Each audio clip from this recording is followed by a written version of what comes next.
Assalamualaikum warahmatullahi wabarakatuh. Saya Risa Indrayadi Dewi dengan NIM 0901062116.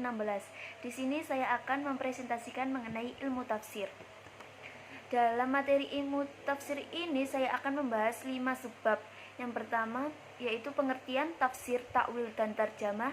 Yang kedua, ciri interpretasi Nabi SAW dalam memahami Al-Quran. Yang ketiga, ciri interpretasi sahabat radhiyallahu anhum dalam memahami Al-Quran.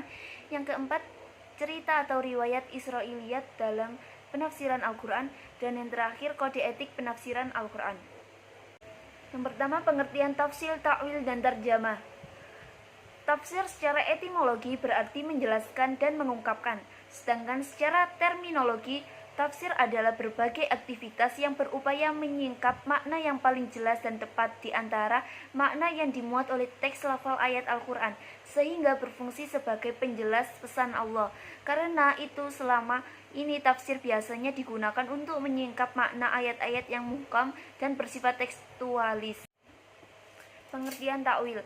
Takwil menurut bahasa berasal dari awala yang mempunyai arti kembali dan berpaling.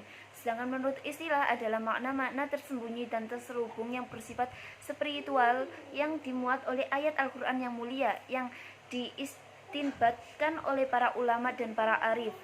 Sedangkan pengertian terjemah dalam perspektif bahasa merupakan proses memindahkan dari suatu bahasa ke bahasa lain, seperti nahala min luhatin ila ukhra, yakni menerangkan dengan bahasa lain. Sedangkan menurut terminologinya, sebagaimana pendapat Ad-Dahabiyah, adalah pengalihan bahasa terhadap ayat-ayat Al-Quran dengan bahasa lain berdasarkan susunan kalimatnya secara benar dan tepat, agar bisa dipahami artinya secara benar dan tepat juga. Yang kedua yaitu ciri interpretasi Nabi Muhammad SAW dalam memahami Al-Quran. Ciri interpretasi Nabi Muhammad dalam memahami Al-Quran ada dua, yaitu interpretasi praktis dan interpretasi ekspositoris. Interpretasi praktis itu bentuk interpretasi di mana Nabi Muhammad SAW mempraktekkan instruksi Al-Quran. Sedangkan interpretasi ekspositoris itu interpretasi di mana Nabi Muhammad SAW menjelaskan apa yang dimaksud ayat tertentu. Yang ketiga yaitu ciri interpretasi sahabat radhiyallahu anhum dalam memahami Al-Quran. Pendekatan terhadap Al-Quran oleh para sahabat terdapat dua kubu. Yang pertama yaitu kubu konstekstualis yang populer dengan sebutan Ahlul Al-Qiyas. Yang kedua kubu tekstualis yang dikenal dengan Ahlul Al-Madid yang membatasi fleksibilitas pemahaman Al-Quran. Sumber penafsiran Al-Quran pada masa sahabat antara lain yaitu Al-Quran, hadis, ijtihad, dan Ahlul Al-Kitab.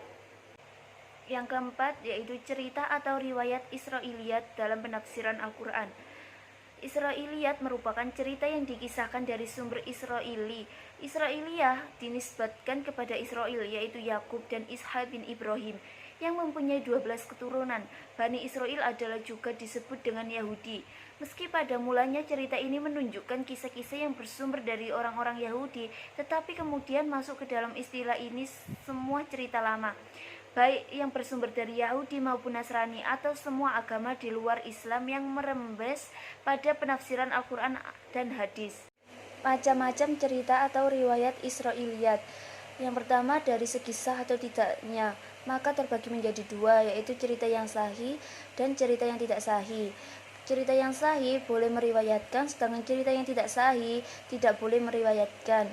Yang kedua dari segi sesuai atau tidaknya, terbagi menjadi dua, cerita yang sesuai dengan syara dan cerita yang tidak sesuai dengan syara. Cerita yang sesuai dengan syara maka boleh meriwayatkan dan mengambilnya, sedangkan cerita yang tidak sesuai dengan syara maka tidak boleh meriwayatkannya. Yang ketiga dari segi materi, yaitu berhubungan dengan akidah, berhubungan dengan syariah atau hukum, dan berhubungan dengan nasihat atau peristiwa atau kejadian yang tidak berkaitan dengan akidah maupun hukum. Yang kelima yaitu kode etik penafsiran Al-Quran. Kode etik penafsiran Al-Quran adalah suatu aturan moral yang ditetapkan dalam upaya menjaga autentisitas spirit Al-Quran. Aturan dan etika penafsiran Al-Quran tersebut dimaksudkan sebagai salah satu sarana penyaring atau seleksi terhadap pola, kerangka berpikir, dan metode penafsiran yang tidak sejalan dengan spirit pesan Allah dalam Al-Quran, demi menjaga validitas hasil pemikiran, pemahaman, dan penafsiran Al-Quran. Macam tafsir dalam berbagai dimensinya. Yang pertama, tafsir berdasarkan sumbernya. Yang kedua, tafsir berdasarkan cara penjelasannya. Yang ketiga, tafsir berdasarkan sasaran dan tertib ayat. Yang keempat, berdasarkan cara penjelasannya. Dan yang terakhir, berdasarkan coraknya. Sekian presentasi dari saya, kurang lebihnya saya mohon maaf. Wassalamualaikum warahmatullahi wabarakatuh.